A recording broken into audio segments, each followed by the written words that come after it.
Paltrocast.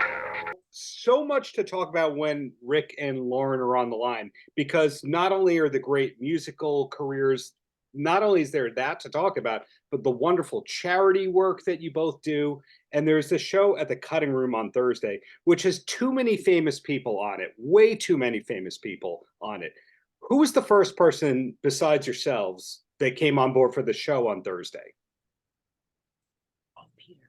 Peter Criss. Peter Criss was the first person that came on board, which is a huge compliment. And then Liberty DeVito. Yeah, Native New Yorker. Yeah, and then I think Jim Keltner also agreed to fly in. And from what I've heard, Jim doesn't fly that much. He doesn't like to travel that much these days. So for Jim to come in and do this with myself and Lauren and Raven Drum, huge compliment. You know, Yeah. really sweet guy. We have Liberty DeVito. We've got one of my favorite drummers, Simon Kirk. Yeah. Who else we got? Bugatti. Yeah. You heard of Dwayne Trucks? Oh, yeah. Yeah, it's what I'm saying here is there's too many famous people on board. And what I'm curious about is at a venue like the Cutting Room, do you have two drum kits on stage, or does everyone drop the ego and share the same kit? I think we have two drum kits on stage. And a couple of percussion setups too. Yeah. So we're going to be rotating out. I think with a group of musicians like this, you know, everybody kind of leaves their ego at the door and just kind of gets on with it. And I think it's really about mutual respect. And I think that's what this whole event is about. For the firefighters. Yeah, and I think part of the reason for that is because it's for such a great cause. But we're partnering with Friends of Firefighters, which is an incredible organization in New York. So I think we're meeting them for the first time. We're meeting the. We've had Zooms, but you know, we haven't met them face to face yet, and we feel really honored to be partnering with them on this for this benefit. They've served just last year. They served over 4,500 firefighters with free counseling services. And both our organizations focus on complementary and alternative medicine, except we bring rhythm to that experience for people going through crisis. And so we're real excited about Thursday. Yeah, we are. I've just got another note coming. You've heard of Mountain Corky Lang? Yes.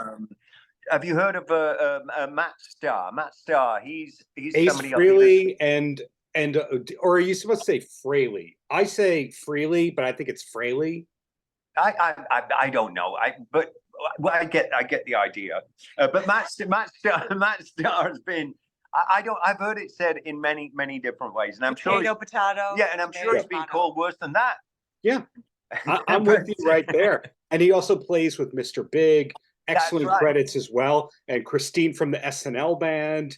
And I don't know if we talked about Will Lee, who was Paul Schaefer's right-hand man bass player for decades. Well, we've got Paul Schaefer and Will Lee are going to be at the event as well, which we're very happy about. Bashiri Johnson, did I mention Bashiri? That one I didn't. And there's a couple of great singers as well with the last name Collins, right? Yes. Yeah. So Christine Allman's going to be there as well. Sean Pelton. Yeah. And that's all SNL band. So we're really excited to be working with them. And did I say it was for Friends of Firefighters? You sure did. And the Raven Drum Foundation. Now, Lauren, over to you here. You've had some great new music in the past few years. Are you going to be playing any of the originals as part of this event on Thursday? We'll be doing an opening set, and it'll be all originals, including some songs that are coming up on my new album I haven't released quite yet. So we'll be debuting those songs in Boston on Wednesday and then in New York on Thursday. So I'm really excited about that. My whole band will be coming from California. The ongoing City Winery partnership, I would assume, for Boston? Yes. Yeah. And now, we're yeah, we'll be playing there, and we're going to be raising some funds. All the merchandise from that show will be going towards firefighters locally here in Boston. Well, putting you on the spot here, Lauren, this isn't something that I could easily figure out here. You are from Queens originally, is that correct? I'm from Queens. Where in Queens are you originally from? Because people outside of Queens might call Long Island Queens. No, where the bridges are, the Throgs Neck and the Whitestone Bridge, I'm from Whitestone, actually. Oh, okay, wow. The Bayside and all that. Bayside, yep, Bayside, Whitestone, that area, and yeah, well, you know, you I can see take Rick the girl dancing. out of Queens, but you can't get Queens out of the girl. Well, where I was going with So- that is I know Peter Criss has a long-standing relationship with the Cutting Room. I've seen him perform there. But what was your tie-in to doing this event at the Cutting Room of all places? Billy Amendola. Yeah. He really is the drummer wrangler. He's the music director for this event. He brought so many of the drummers forward to us, and you know, if it wasn't for him, basically we were going to have a small event. We were going to play, and we were going to invite some of the 12 drummers drumming, Dwayne Truckstep Forward and Jim Keltner, the epic Jim Keltner, Liberty DeVito, and then all of a sudden, like, Billy got the word out, And everybody wanted and to come. we have so many people now a part of this event. It's mind blowing. Billy is one of our board members. He's the artist relations for our foundation, and he's a mover and a shaker, and he really believes in the mission. So we're very blessed to have him. How far ahead are you looking with the Raven Drum Foundation? Because I know there's also the Chateau Diana partnership that's ongoing. We just talked about City Winery. Your solo material ties into the whole thing. So is this years ahead that you're looking for Raven Drum? We are looking ahead, and we're really building these collaborative partnerships because, you know, we want to build a family. We know a lot of other organizations believe the way we do. You know, we're creating events to move forward. We're actually having an event in April with Chateau Diana in Northern California, which is going to be showcasing the wine that they created, and with Rick's artwork on it. And then each bottle is a song of mine, and it's all really tied into creating exposure around the mission and having people contribute through buying products. So we can continue making waves about helping our first responders and veterans. Yeah, we were talking earlier about the Tubbs fire up there, and there were people that lost everything. The whole town. Yeah, I mean, just devastation. Mm-hmm. So this is our attempt to really alleviate, you know, any hardships, or at least some. And we'll be having a special drum circle up there for firefighters and victims of the fire. So we'll have Todd Susherman. Todd's from Styx coming up there on April 27th, 28th. Wally Ingram. Wally plays with Dead and Company, and Sheryl Crow is best known from Sheryl Crow too. Alvin Taylor, who played with, he played with Elvis? Little Richard. Oh, Little Richard.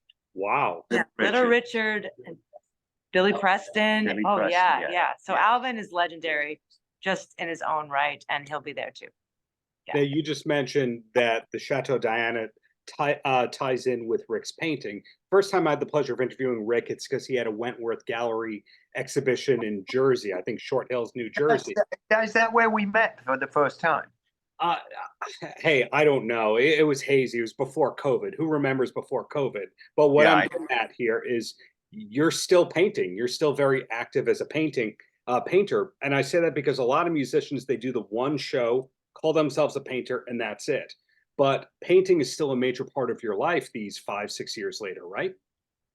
Well, it's very healing for me to do it. I think, you know, adding the art into what we do with Raven Drum, it opens many doors. And, you know, the fact that we can auction these things and make money to make life easier for, you know, people that have gone through these terrible events, or helping the first responders.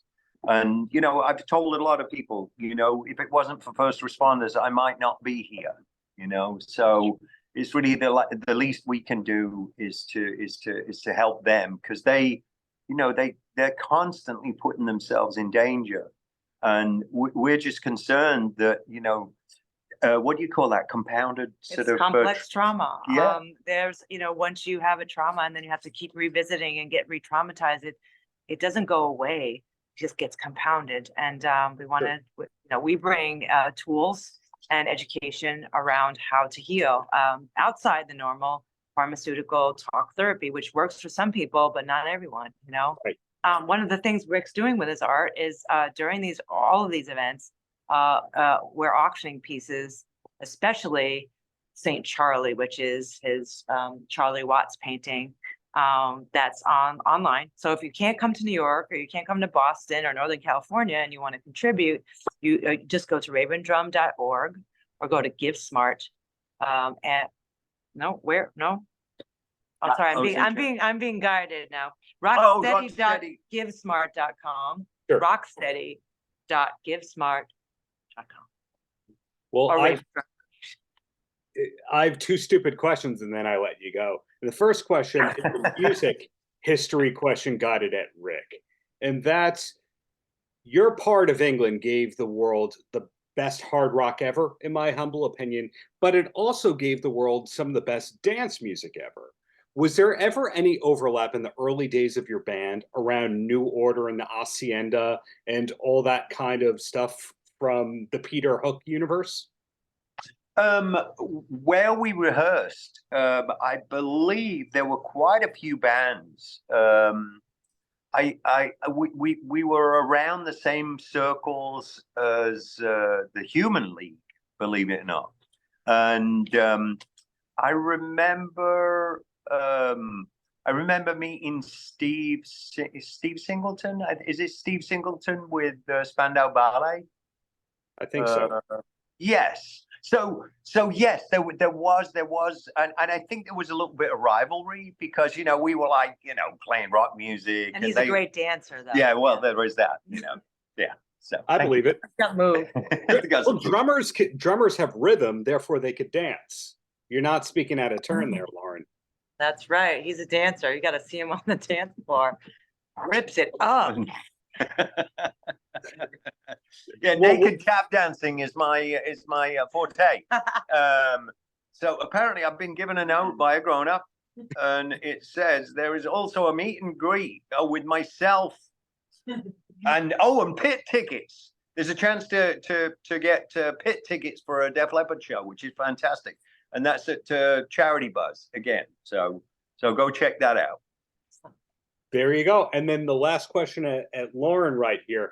I only know you as a peaceful singer-songwriter, but did you ever have a punk or a metal phase as a musician? No, I mean, I think the hardest rock I really got into was AC/DC and, you know, just the classic rock. Yeah, that's well, when I met Rick, I became a Def Leppard fan. Yeah, of course, yes, I did. Well, the band that you mentioned was also a Mutt Lange produced band, so you did that on purpose.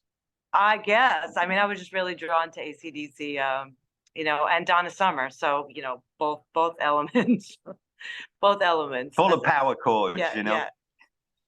It's the Queens in you. Well, either way, thank you both for your time. Thank you for the wonderful work that you put out into the world, and looking forward to what's to come from Thursday, the City Winery, the Chateau Diana, your next album, etc. Keep it up. Thank you so much. Thank you. Paltrocast.